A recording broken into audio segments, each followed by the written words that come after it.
This was a speech I gave on the 29th of November 2023 in Penzance for our annual march and vigil.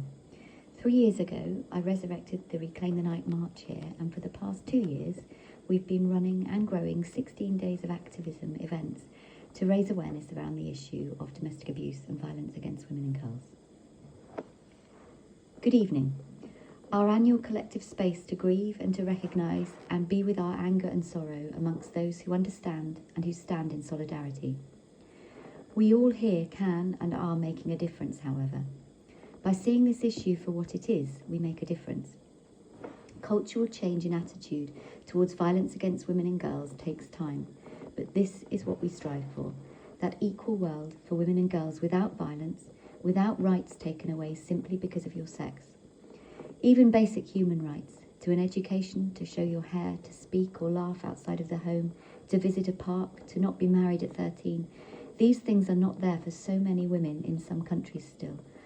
And somehow too, when conflicts are close and our eye is turned outwards, we see this issue even more. I always notice that in the noise of such horrific violence and sexual violence of wartime, the killings and of so many women and children, there is often an absence of female voice.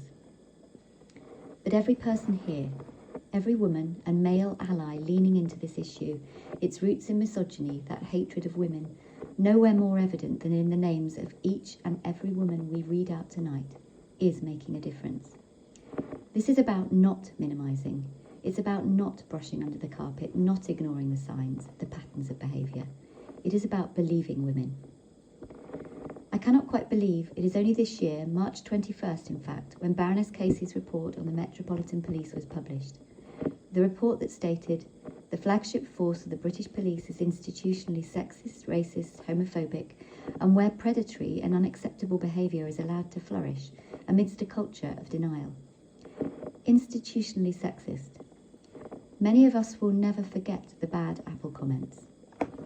But by not forgetting, we demand change, and we demand better from those sectors purporting to serve and protect us. It is a huge challenge, not least from the new misogyny sweeping through, the effect there will be from such ease of access by children to violent pornography, to deepfakes, AI technologies, the disproportionate online targeting and harassing of female MPs. When Tim Berners-Lee, who invented the internet, says the web is failing women and girls, we know we have a problem. We have to get on top of this. But there is progress. There are more people looking into the online harms bill, putting workplace harassment bills through. And of course, all of us here taking up space on this issue who are not going to let this issue go. For our sisters, our mothers, daughters, but also for our sons.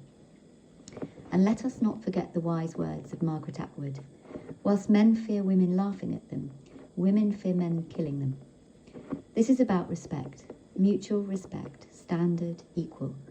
It's about empowerment of women and true equity, women having equal value. And it's about love. And love is never violence.